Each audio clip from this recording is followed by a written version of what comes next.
I've been on the carnivore diet for almost 4 years now, and I've figured out a lot of things, but there's one major thing that I was blind to because, well, essentially, I've been gaslighting myself.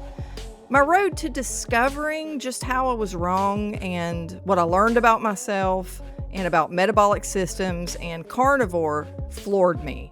And that rarely happens because I've seen some smack, just saying. This story is not just about one thing. It's way deeper than that. It's about a serious flaw in our thinking with respect to health. I was dead wrong, and I was guilty of the very sins that I warned other people about. This is a conversation that you do not want to miss. All right here on Black Box Warning. I've got a lot to say, can't hold it in this time, got no filter, I got no filter, no filter, I got no filter, no filter, I got no filter, no filter, I got no filter. 10 years ago, when I was first doing keto, stevia was my best friend. It helped me replace sugar, I lost weight, and honestly, it really did help a lot. Even when I transitioned to carnivore, I kept it in my toolkit. I knew that failing and falling back into the sugar trap, which would cause intense cravings, that could just throw me into a ditch permanently. So I rarely had a screw up where I would eat actual sugar or highly processed junk, but I would occasionally want something more, something sweet. A stevia sweetened dessert that was otherwise carnivore friendly, because these cravings weren't as disastrous as the sugar hamster wheel that I had always ended up on. I thought the stevia hack was sustainable, and for a long time I only used the pure high quality extract, no maltodextrin, no fillers, and I thought it was safe. But here's the reality of the 10-year timeline.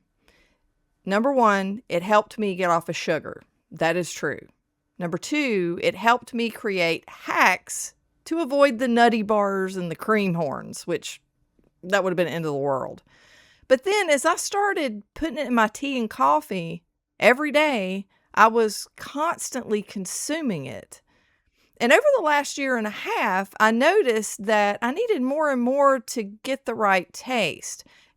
It wasn't as sweet anymore. It bothered me a lot, and it reminded me of a drug addict who just can't get that same old high on the same supply.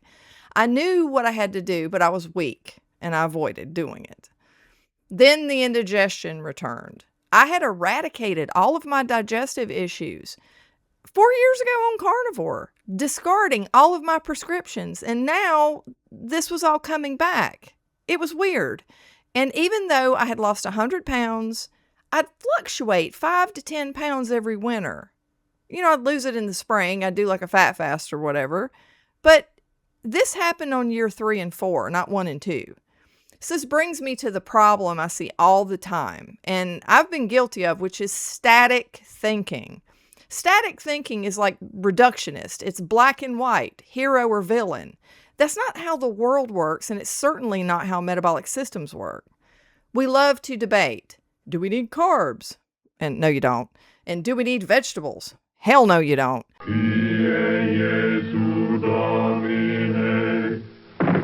I don't eat salads. I don't eat vegetables. Plants are trying to kill you. But static thinking made me look at stevia and say, it didn't cause these issues before, so it can't be the cause now. I was wrong.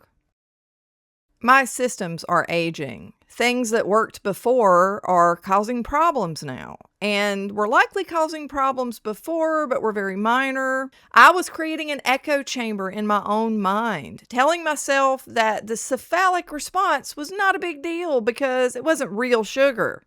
Again, I was wrong. So after 10 years of marriage, I finally divorced stevia on June 16th, just a few days ago. But what I discovered was nothing short of miraculous in my mind. After only 24 hours, I stopped thinking about food entirely, and not just sweet things. I stopped the searching behavior that I was kind of doing sometimes when I wasn't even hungry. I feel like I'm living in a new reality. It's shocking. I even realized I didn't actually want the tea I was drinking, which is now unsweetened. But I do keep that in my back pocket in small amounts occasionally. Shout out to Sally Norton when it comes to oxalate dumping, because a little bit of tea occasionally can help the symptoms with that. But I'm keeping my fatty coffee in the mornings. But what I learned was very vital. Without the stevia, my system had changed again, and my indigestion tried to return after drinking the coffee.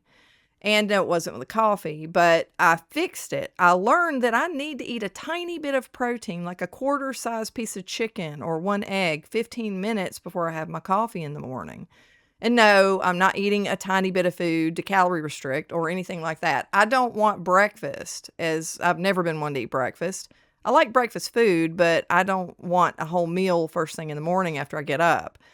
And most of the time, I don't even eat lunch. I just eat once a day later in the evening, usually. But this small amount of food serves to prime my digestive system, evidently. Now, keep in mind that in my case, I lost my gallbladder in 2013 or so.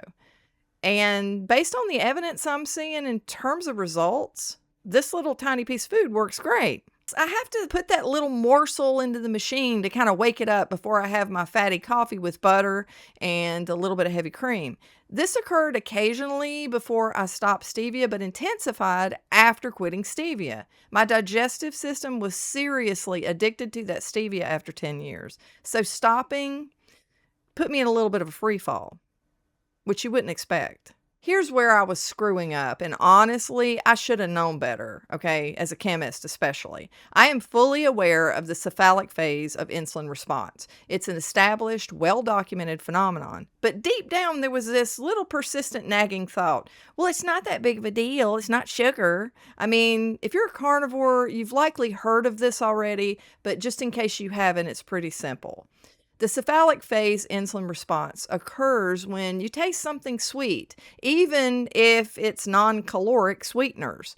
What happens is that your brain detects that a sweet signal is there, and it immediately signals your pancreas to prepare for a glucose spike. Your body is anticipating the energy that never arrives. It's like a fake out. Psych! This creates a hormonal like ghost signal that keeps your insulin levels like slightly elevated. It disrupts your satiety signals, and over time, it keeps your body in a state of chronic metabolic confusion. I wasn't just hacking my diet, I was sabotaging my own metabolic stability by keeping my system in a constant state of hormonal anticipation.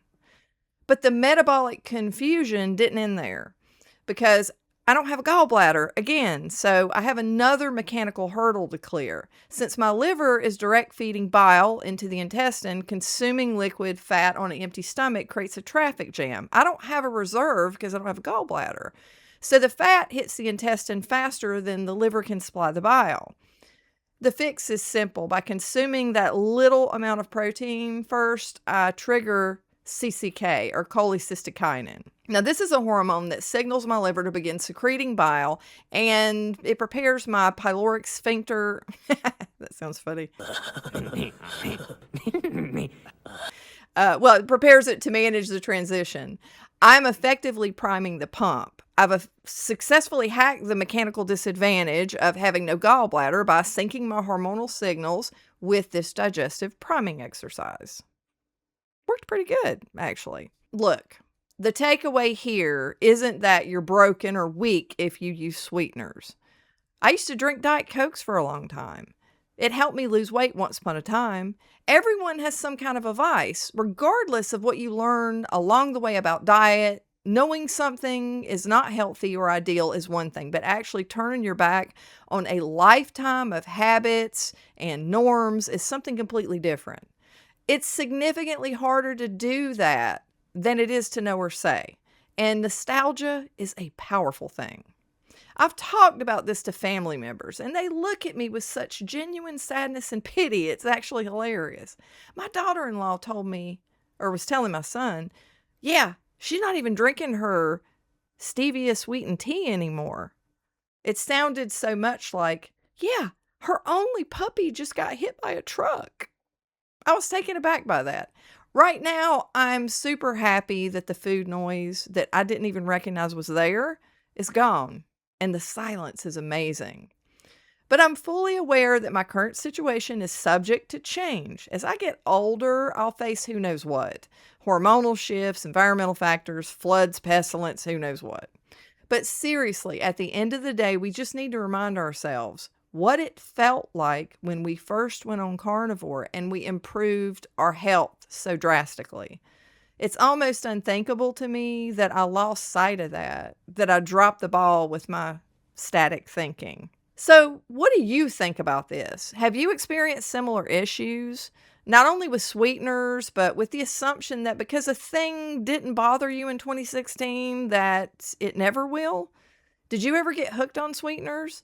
Do you still use them currently? Let me know in the comments. I'll be interested. This video, though, isn't just about sweeteners. It's about human nature and societal norms. And I hope I've clearly conveyed that message. I'll leave you with this. I have a wise engineer friend, spoiler, it's Rick Rodriguez, who is constantly bringing up the second law of thermodynamics regarding entropy. Entropy is a fundamental scientific concept of measuring the degree of disorder, randomness, and unavailable energy in a system. And entropy is always increasing. Wise words that deserve more respect, indeed.